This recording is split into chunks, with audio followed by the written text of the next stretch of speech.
പരിശുദ്ധമായ മദീന എന്ന് പറയുന്ന ലോകത്തിലെ ഏറ്റവും വലിയ അധ്യാപനങ്ങളുടെ ആധ്യാത്മികതയുടെ പ്രഫുല്ലമായ പ്രകാശത്തിന്റെ പ്രഭവ കേന്ദ്രമാകുന്ന പരിശുദ്ധമായ മദീന.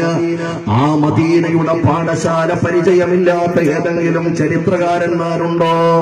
സഹോദരങ്ങളെ, ചെറുപ്പക്കാരാ, അതുപോലെ ഒരു നേതാവ് ലോകത്ത് കടന്നു വന്നിട്ടുണ്ടോ? നിനക്ക് ആർജവത്തോടെ ഏതൊക്കെ വലിയ സാമ്രാജ്യങ്ങളുടെ മുമ്പിൽ അവതരിപ്പിക്കാൻ പറ്റുന്ന അല്ലാഹുവിന്റെ ഹബീബായ പ്രവാചകർ മുഹമ്മദ് മുസ്തഫ സല്ലല്ലാഹു അലൈഹി വസല്ലമ തങ്ങൾ കൊണ്ടുവന്ന സുന്ദരമായ തിയറികളുണ്ടല്ലോ, ഇന്നുവരെയും മാറ്റി പറയേണ്ടി വന്നിട്ടില്ല, ഇന്നുവരെയും തിരുത്തേണ്ടി വന്നിട്ടില്ല. ഇന്നുവരെയും 15 നൂറ്റാണ്ടുകൾക്ക് മുമ്പ് ലോകത്തോട് വിളിച്ചു പറഞ്ഞ വിശ്വവിമോചകന്റെ ആ മണിമുത്തുകൾ അത് തെറ്റിദ്ധാരണയാണ്, അത് തെറ്റിപ്പോയി എന്ന് പറയേണ്ടി വന്നിട്ടില്ല.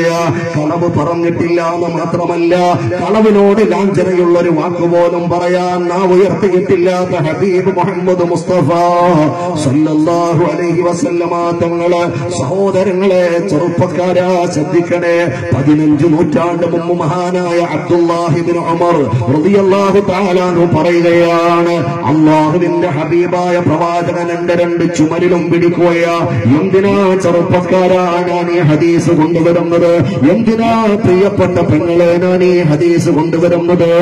ഈ ലോകം കാണുമ്പോ, ഇതിന്റെ പളവളപ്പ് കാണുമ്പോ, ഇതിന്റെ മിന്നലാട്ടം കാണുമ്പോ, ഈ നനസശ്വരമായ ദുനിയാവിന്റെ ആഭാസങ്ങൾ കാണുമ്പോ, ഇതാണ് ജീവിതമെന്ന് ധരിച്ചു പോയവർ, പരലോകത്തിന്റെ അനശ്വരമായ സാഹചര്യങ്ങളെ മറന്നുപോയവർ. വല്ലാഹിറത്തു ഖൈറുൻ വഅബ്ഖാ,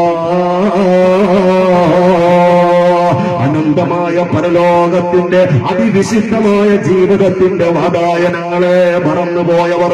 സഹോദരങ്ങളെ, ഇവിടെയാണ് എല്ലാം എന്ന് വിചാരിച്ച് ആർത്തിരമ്പി വരുന്ന ആഭാസങ്ങളോട് അടുപ്പം കാണിച്ചുകൊണ്ട് അല്ലാഹുവിനെ മറന്നുകൊണ്ട് പോകുന്നവർ. ഈ ദുനിയാവിന്റെ നിസ്സാരതയൊന്ന് ചിന്തിക്കാൻ അല്ലാഹുവിന്റെ റസൂല് പറയുകയാ. മഹാനായ അബ്ദുല്ലാഹി ഇബ്നു ഉമർ റളിയല്ലാഹു തആല അൻഹു പറയുകയാ, അഖദ ബിമൻകിബയ്യ അല്ലാഹുവിന്റെ റസൂൽ എന്റെ ചുമരിൽ പിടിച്ചു, അല്ലാഹുവിന്റെ റസൂൽ എന്റെ ചുമരിൽ പിടിച്ചു.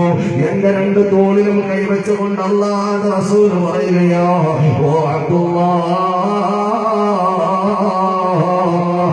في الدنيا كأنك غريب أو عابر السبيل وعد نفسك من أصحاب القبور.